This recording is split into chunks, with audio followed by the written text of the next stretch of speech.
ଆଜ୍ଞା ଜୟ ଜଗନ୍ନାଥ ସାଙ୍ଗମାନେ ସମସ୍ତଙ୍କୁ ପ୍ରଣାମ। ଆଜି ଦେଖନ୍ତୁ ମୁଁ ଗୋଟେ ପାହାଡ଼ କେଉଁଝର ଡିଷ୍ଟ୍ରିକ୍ଟ ଆସିଥିଲି। ଗୋଟେ ପାହାଡ଼ ଉପରେ ଆଜି ଭିଡ଼ିଓଟା କରୁଛି ଆଜ୍ଞା। ଆପଣ ଦେଖନ୍ତୁ ଭିଡ଼ିଓଟା। ଏଇଟା ମୋ ବ୍ୟାକ୍ ସାଇଡ଼୍ ଦେଖୁଛନ୍ତି। ଏଇଟା ହେଉଛି କନ୍ଧମାଳ ଗୁନାସିକା କେଉଁଝର ଡିଷ୍ଟ୍ରିକ୍ଟରେ। ଦେଖନ୍ତୁ କେତେ ସୁନ୍ଦର ଜାଗା ଆଜ୍ଞା। ମୁଁ ଆପଣଙ୍କୁ ଭିଡ଼ିଓ ମାଧ୍ୟମରେ ସବୁ ଦେଖାଉଛି। ଭାରି ଭୟଙ୍କର ଜାଗା ଆଜ୍ଞା। ଜନ୍ତୁ ଜନ୍ତୁ ଏଠି ପ୍ରବଳ ଆଜ୍ଞା। ବହୁତ ଭୟଙ୍କର ଜୀବଜନ୍ତୁ। ମୁଁ ବହୁତ ପାହାଡ଼ ଉପରୁ ପଳେଇ ଆସିଛି, ଯାହାଦ୍ୱାରା କି ମୁଁ ଆପଣଙ୍କୁ ଭିଡ଼ିଓଟା ଦେଖାଉଛି। ଏ ଭିଡ଼ିଓ ମାଧ୍ୟମରେ ଦେଖନ୍ତୁ ଆଜ୍ଞା। ପାହାଡ଼ ଚଢ଼ି ଚଢ଼ି ଧଇଁ ସଇଁ ଲାଗୁଛି ତ, ସେଥିପାଇଁ ଦେଖନ୍ତୁ କେତେ ଉଞ୍ଚାରେ ମୁଁ ଅଛି ଆଜ୍ଞା। ଦେଖନ୍ତୁ ଆପଣ କେତେ ଉଞ୍ଚା ଦେଖୁଛନ୍ତି ଆଜ୍ଞା। ଭିଡ଼ିଓଟା ଦେଖନ୍ତୁ ଶେଷ ପର୍ଯ୍ୟନ୍ତ ଜାଣିପାରିବେ। ସୁନ୍ଦର ଜାଗା ଗୁନାସିକା କେଉଁଝର ଡିଷ୍ଟ୍ରିକ୍ଟରୁ ମାଆଙ୍କ କତିକି ଆସିଥିଲି। ମାଆଙ୍କ ପାଖରେ ଭାବିଲି ଗୋଟେ ଭିଡ଼ିଓଟା କେତେ ଉଞ୍ଚା ଦେଖୁଛନ୍ତି, କେତେ ଉପରେ ମୁଁ ଆଜି ଅଛି। ଶେଷ ପର୍ଯ୍ୟନ୍ତ ଭିଡ଼ିଓଟାକୁ ଦେଖନ୍ତୁ, ଏନ୍ଜୟ କରନ୍ତୁ ଆଜ୍ଞା। ସୁନ୍ଦର ପଶୁପକ୍ଷୀ ଆଉ ଏଠି ଆପଣଙ୍କର ଔଷଧଜାତ ଗଛ ସବୁ ଏଠି ଭର୍ତ୍ତି ଆଜ୍ଞା। ଦେଖନ୍ତୁ ଇଏ ଗୋଟେ ଗଛ ଆଜ୍ଞା। ଏ ଗଛଟାକୁ ଆପଣମାନଙ୍କର କହନ୍ତି ବିଶଲ୍ୟକଣି ଟାଇପ୍ର ପତ୍ର। ଏଇ ଦେଖନ୍ତୁ ଏଇଟା ବିଶଲ୍ୟକଣି ପତ୍ର ଆଜ୍ଞା। ଇଏ ଗୋଟେ ଗଛ ଆଜ୍ଞା। ଦେଖନ୍ତୁ ଇଏ ଗୋଟେ ଗଛ ଆଜ୍ଞା। ଦେଖିଲେ ଏସବୁ ବହୁତ କିଛି ଗଛ। ଏ ଦେଖନ୍ତୁ ମୋ ପଛପଟେ ଗୋଟେ ପଥର ଦୁଇଟା ଦିଶୁଛି। ଏଠି ସବୁ ଲୋକମାନଙ୍କର କଥନ ରହିଛି ଯେ ଏଠି ଆମର ହନୁମାନଜୀ ଆସି ସାଧନା କରୁଥିଲେ ଏତେ ଉପରେ। ଆଉ ଆପଣଙ୍କର ସେଇ ଯେଉଁ ଏ ଦେଖନ୍ତୁ ମୋ ବ୍ୟାକ୍ ସାଇଡ଼୍ରେ ଗୋଟେ ପାହାଡ଼ ଦିଶୁଛି। ଏଇଟା ହେଉଛି ଗୁନାସିକା। ଏଇଠୁ ଆପଣଙ୍କର ଗାଈ ନାକରୁ ମହାନଦୀ ବାହାରିଛି ଆଜ୍ଞା।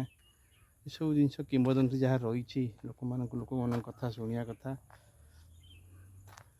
ଦେଖନ୍ତୁ ମୁଁ ବର୍ତ୍ତମାନ ମୋ ଯେଉଁ ହାଇଟ୍ରେ ଅଛି ସେ ତଳଟା ଦେଖାଉଛି ଆଜ୍ଞା କେତେ ନିଚ। ମୁଁ ବହୁତ ଉପରୁ ପଳେଇ ଆସିଛି ଆଜ୍ଞା। ପାଖାପାଖି 200-250 ଫୁଟ ଉଚ୍ଚରେ ଅଛି ହେଲା। ଆପଣ ଭିଡ଼ିଓଟାକୁ ଦେଖନ୍ତୁ। ଭିଡ଼ିଓ ଟିକେ କରିବା ପାଇଁ ଭାରି କଷ୍ଟ ହୁଏ ଆଜ୍ଞା। କେତେ ଡିଷ୍ଟାନ୍ସରେ ମାନେ ପାହାଡ଼ ଚଢ଼ିକି ଆସିଲା ପରେ ସେ ଧଇଁ ସଇଁ ଲାଗୁଛି ଆଜ୍ଞା। ଦେଖୁଛନ୍ତି କେତେ ସୁନ୍ଦର। ଆ ଭିତରେ ମୟୂର, ଆପଣଙ୍କର ଠେକୁଆ, ହେଟା ବାଘ, ଭାଲୁ ଆଉ କୁଟୁରା ଏଇସବୁ ଜନ୍ତୁ ଆପଣ ପାଇବେ। ଝିଙ୍କ।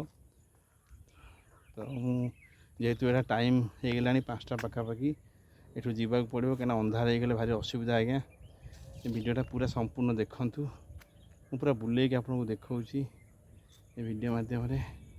କେବେ ଆସିଲେ ଆପଣ କେଉଁଝର ଗୁନାସିକା ଆସିବେ। ସୁନ୍ଦର ସୁନ୍ଦର ଜାଗା ଅଛି। ଘଟଗାଁ ମାଆଙ୍କର ମନ୍ଦିର ଦେଖିବେ। ଆଉ ଆପଣଙ୍କର ସାନ ଘାଗରା, ବଡ଼ ଘାଗରା, ଏବେ ଗୋଟେ ପାର୍କ ହେଇଯାଇଛି ସେଠି। ଦେଖନ୍ତୁ ଆଜ୍ଞା, ବୁଝିପାରିଲେ ସାର୍। ବହୁତ ସୁନ୍ଦର ଜାଗା ଆଜ୍ଞା ଦେଖନ୍ତୁ। ଆଉ ମୁଁ କଥା ବି କହିପାରୁନି ଆଜ୍ଞା। ବହୁତ କଷ୍ଟ ଲାଗୁଛି। ବହୁତ ଉପରକୁ ଚଢ଼ିକି ଆସିଛି ତ ସେଥିପାଇଁ। ଦେଖନ୍ତୁ ଇଏ ଗୋଟେ ଗଛ। ମୁଁ ସେଇ ଯେଉଁ ପଥରଟା ଆପଣଙ୍କୁ ଦେଖାଉଥିଲି ସେ ପଥର କତିକି ମୁଁ ନେଇଯାଉଛି ଆଜ୍ଞା ଆପଣଙ୍କୁ। ସେ ପଥର କତିକି ମୁଁ ନେଇଯାଉଛି ଆପଣଙ୍କୁ ଦେଖିବେ। ଦେଖନ୍ତୁ ଏଇ ପଥର ଆଜ୍ଞା। ଏଇ ଯେଉଁ ଦୁଇଟା ପଥର ଏଇଠି ହନୁମାନଜୀ ସାଧନା କରୁଥିଲେ। ଏଇ ପଥର ଦୁଇଟା ଆଜ୍ଞା। ଲୋକବାଣୀ ରହିଛି ଦେଖିଲେ। ଆଉ ଏଇପଟେ ସବୁ ଗଛ ଫଛ ସବୁ ଅଛି ଆଜ୍ଞା। ଦେଖନ୍ତୁ ଇଏ ଗୋଟେ ଗଛ, କାଜୁ ବାଦାମ ଗଛ ବୋଲି କହନି। ଇଏ ଗୋଟେ ୟୁକାଲିପଟାସ ଗଛ। ପାହାଡ଼ ଉପରେ ପଥୁରିଆ ଜାଗା ଦେଖନ୍ତୁ ସାର୍। ପଥୁରିଆ ଜାଗା ଆପଣ ଦେଖିଲେ ଜାଣିପାରିବେ। ବହୁତ କଷ୍ଟ ଉପରୁ ଚଢ଼ିବାକୁ ଆସି ଧଇଁ ସଇଁ ଲାଗୁଛି ଆଜ୍ଞା।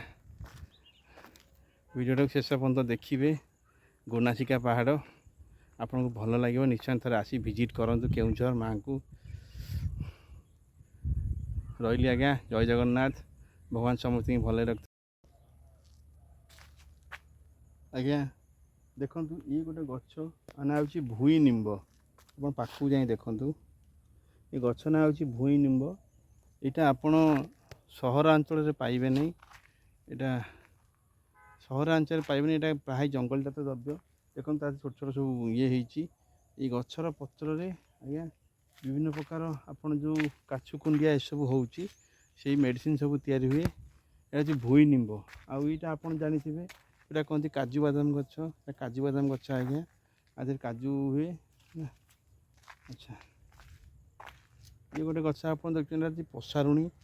ଜାଣିଥାନ୍ତୁ ଆଜ୍ଞା, ଜଙ୍ଗଲ ଭିତରେ ଆପଣ ବୁଲିଲେ ଆପଣ ଜାଣିପାରିବେ। ଆଉ ସହରାଞ୍ଚଳରେ ଏସବୁ ଗଛ ଆଜ୍ଞା ମିଳିବନି, ଆସ୍ତେ ଆସ୍ତେ ସବୁ ନିଭିଗଲାଣି ସହରାଞ୍ଚଳରେ। ଏ ଦେଖନ୍ତୁ ମୋ ପଛଟା ଆଜ୍ଞା ସେ ପାହାଡ଼ଟା ମୁଁ କ୍ରସ୍ କରି ଆସିଲି ଆଜ୍ଞା। ଚାଲି ପୁଣି ଦେହ କ'ଣ ହେଇଯାଉଛି। ଏଇଟା ହେଉଛି କାଜୁବାଦାମ ଗଛ, ଏଇଟା କଣ୍ଟା ଗୁଗୁଲି। ଦେଖନ୍ତୁ ମୁଁ ଏପଟେ ଯିବା ଆସିବା କଲା ପରେ ଆପଣ ଅନୁଭବ କରିବେ। ଦେଖନ୍ତୁ ଏଇଟା ମୋ ପଛରେ, ଏଇଟା ପାହାଡ଼ଟା, ଏଇଟା ଆଜ୍ଞା ଗନ୍ଧମାର୍ଦ୍ଦନ ପାହାଡ଼। ଆପଣ ଜାଣିଥାନ୍ତୁ ଏଇ ପାହାଡ଼ରେ ବହୁତ ଜଡ଼ିବୁଟି ମିଳେ, ଯେଉଁଟାକି ଆମର ପ୍ରାକୃତିକ ଯେଉଁଟା ଦ୍ରବ୍ୟ, ଯେଉଁଟା ଝୁଣା, ଲାଖ, ମହୁ, ଏଠି ସବୁ ଶସ୍ତାରେ ମିଳେ ଆଜ୍ଞା।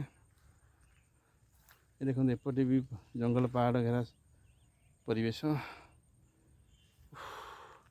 ବହୁତ ଗରମ ହେଉଛି ଆଜ୍ଞା। ରହିଲେ ଆଜ୍ଞା, ଜୟ ଜଗନ୍ନାଥ। ଆପଣମାନଙ୍କ ଆଶୀର୍ବାଦ ଏମିତି ଥାଉ, ସମସ୍ତେ ଭଗବାନ ଭଲରେ ଥାଆନ୍ତୁ।